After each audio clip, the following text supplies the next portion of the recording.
கருவில் இருக்கும் குழந்தையின் பாலினத்தை முன்கூட்டியே கண்டறிந்து யூடியூபர் இர்ஃபான் வெளியிட்ட வீடியோ சர்ச்சையானது.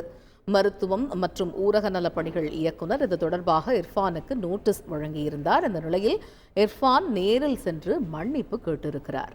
இது பற்றிய கூடுதல் தகவல்களை எமது செய்தியாளர் தாயுமானவன் விவரிக்க கேட்போம். முழு விவரங்கள் என்ன தாயுமானவன்? கருவில் இருக்கக்கூடிய குழந்தையுடைய பாலினத்தை முன்கூட்டியே கண்டறிந்து யூடியூபர் இர்ஃபான் வெளியிட்ட விவகாரம் என்பது சர்ச்சையில் சிக்கிய ஒரு சூழல்ல நேற்றைய தினம் மருத்துவம் மற்றும் ஊரக நலப்பணிகள் இயக்குனர் இர்ஃபானுக்கு நோட்டீஸ் வழங்கியிருந்த நிலையில் இர்ஃபான் தற்போது நேரில் சென்று இயக்குநரிடம் மன்னிப்பு கோரியிருப்பதாக தகவல்கள் வெளியாகியிருக்கிறது. சென்னை தேனாம்பேட்டை டிஎம்எஸ் வளாகத்துல மருத்துவம் மற்றும் ஊரக நலப்பணிகள் துறையுடைய இயக்குநரை நேரில் சந்தித்து தான் செய்த தவறுக்கு கடிதம் எழுதி மன்னிப்பு கோரியிருக்கிறார் இர்ஃபான்.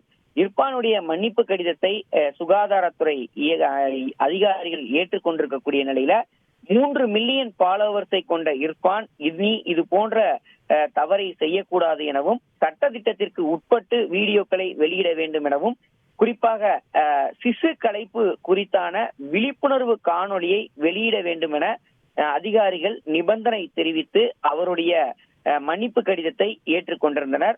அந்த அடிப்படையில சிசு கலைப்பு குறித்து விழிப்புணர்வை ஏற்படுத்தும் வண்ணம் விரைவில் வீடியோ வெளியிடுவதாக இர்ஃபான் உறுதியளித்திருக்கக்கூடிய நிலையில இந்த விவகாரம் தொடர்பாக விரைவில் சுகாதாரத்துறை முற்றுப்புள்ளி வைக்க இருப்பதாக தகவல்கள் வெளியாகி இருக்கிறது.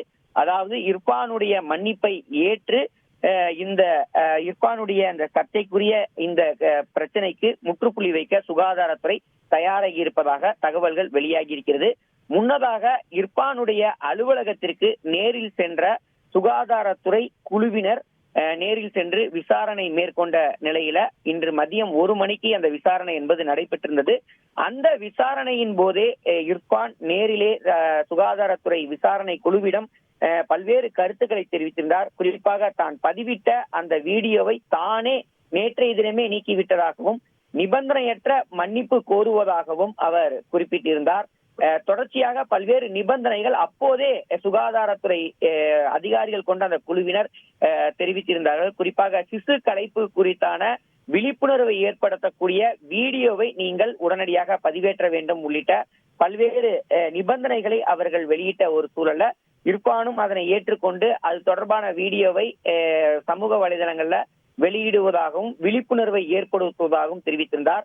இந்த நிலையில தான் டிஎம்எஸ் வளாகத்தில் இருக்கக்கூடிய மருத்துவம் மற்றும் ஊரக நலப்பணிகள் இயக்குநரை நேரில் சென்று தன்னுடைய தவறிற்கு கடிதம் எழுதி மன்னிப்பு கோரியிருக்கிறார் இர்ஃபான். எனவே விரைவில் இந்த விவகாரத்திற்கு முற்றுப்புள்ளி வைக்க இருக்கிறது சுகாதாரத்துறை. தகவல்களுக்கு நன்றி தாய்மானவன். செய்திகளை உடனுக்குடன் தெரிந்து கொள்ள உடனே சப்ஸ்கிரைப் பண்ணுங்க.